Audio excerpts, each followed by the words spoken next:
Différents exercices sur les solutions aqueuses. Donc, tout d'abord, on essaie de faire une solution aqueuse qui contient les différents ions. Donc, il y a ici 3 anions et 3 cations, en la réalisant en dissolvant de la poudre, donc des molécules, des sels. Différentes propositions sont proposées en dessous. Donc, pour pouvoir entourer la bonne réponse et justifier, donc c'est quand même un problème de chimie, la première chose qu'il fallait faire, c'était peut-être indiquer les formules des ions. Donc, on a des ions une fois positifs de la colonne 1A, un alcalin, un alcalinotéreux et un deuxième alcalinotéreux. Parmi les anions, on a des anions de valence 3, pardon, phosphate c'est PO4, PO4, moins, moins, moins. Anion bromure, bromure c'est du brome tout seul de valence 1, c'est un halogène, et sulfite, c'était la frite, donc pas beaucoup d'oxygène, et c'est de valence 2. Donc d'après les différentes concentrations respectives des anions et des cations, il faut essayer de faire des sels neutres, donc avec la bonne quantité d'ions et la bonne d'anions et de cations. Donc imaginons que l'ion potassium à 0,040, s'il s'associe à l'ion phosphate, il n'y aura certainement pas la même quantité, vu qu'il faudra 3 fois plus de potassium. Donc il n'y a pas de phosphate de potassium dans la solution. Donc phosphate de potassium, on peut déjà éliminer. Phosphate de potassium, c'est déjà pas une bonne réponse. Alors le potassium pourrait s'associer avec le bromure. Et là, une charge, il faut la même quantité de bromure et de potassium. Donc ici, c'est pas possible non plus. Sinon, on aurait 40 et 40 ou 30 et 30. Donc bromure de potassium, c'est pas bon non plus. Alors, il nous reste à associer le potassium au sulfite, et là, ça fonctionne bien, parce que comme il y a un K+, pas 2 K+, pour satisfaire un sulfite, donc le K et du SO3, valence 2 et valence 1, on va devoir faire du K2SO3, donc 2 fois plus de potassium que de sulfite, et ça fonctionne bien. 2 fois plus de K+, que de SO3-. Après, l'ion calcium. S'il s'associe avec, donc le bromure c'est fait, et le potassium c'est fait. Donc le calcium peut s'associer avec le phosphate. Et ça va fonctionner, parce que 2 plus et 3 moins, donc ça doit faire comme valence Ca, PO4, valence 3, valence 2. On doit avoir du Ca3, Ca 3 fois pour 2 PO4. Donc on a 3 calcium pour 2 phosphates. Et c'est clairement ce qu'on a là. On a 3 fois 20 et 2 fois 20. Donc c'est vraiment ce qu'on a ici, car on va dire 3 demi fois plus de Ca++ que de PO4 moins, moins, moins. Et donc ça fonctionne aussi. Et donc sulfite de potassium, phosphate de calcium, je crois que bromure de magnésium n'est qu'une vérification. Donc le magnésium avec le bromure, valence 1, valence 2, on doit avoir 2 fois plus de bromure. Est-ce que c'est bien ça qu'on a? 30 pour 15, oui c'est ça. Donc car 2 fois plus de Br- que de Mg++. Donc la bonne réponse était le B. Bromure de magnésium, sulfite de potassium, phosphate de calcium.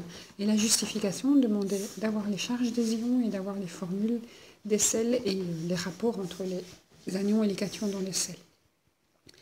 Alors la question suivante comportait une information de concentration en degrés. Alors que signifie le 12 pour la bouteille de vin 12 degrés?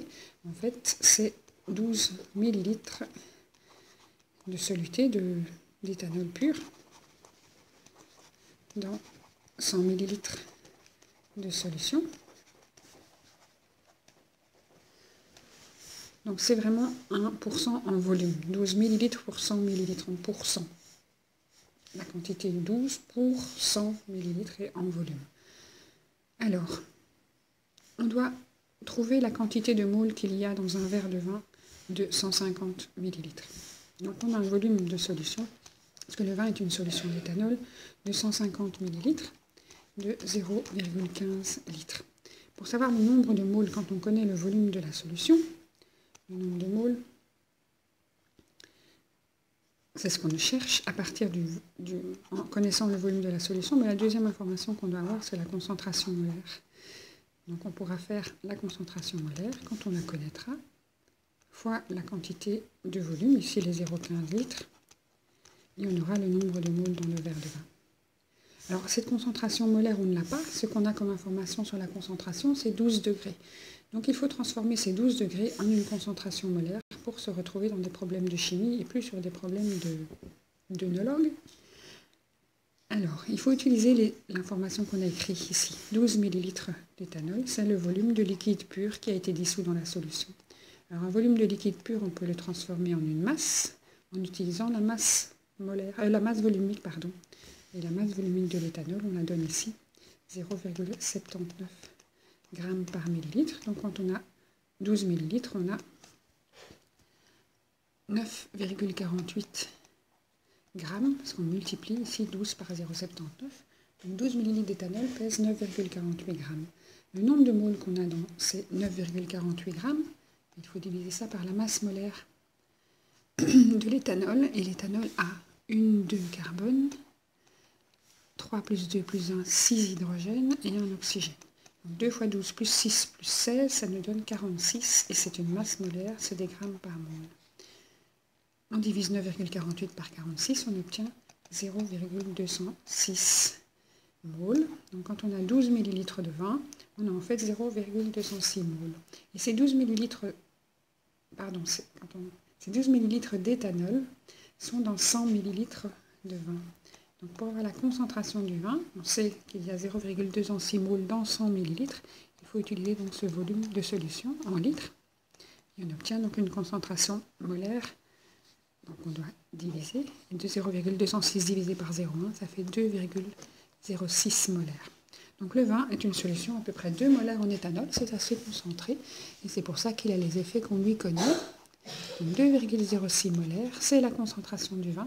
Le volume qu'on en prend, c'est 150 ml, 0,15 litres. Et donc on a 0,309 moles d'éthanol. Maintenant on pourrait voir quel degré d'ébriété, la répartition dans le corps et plein d'autres choses, mais voilà.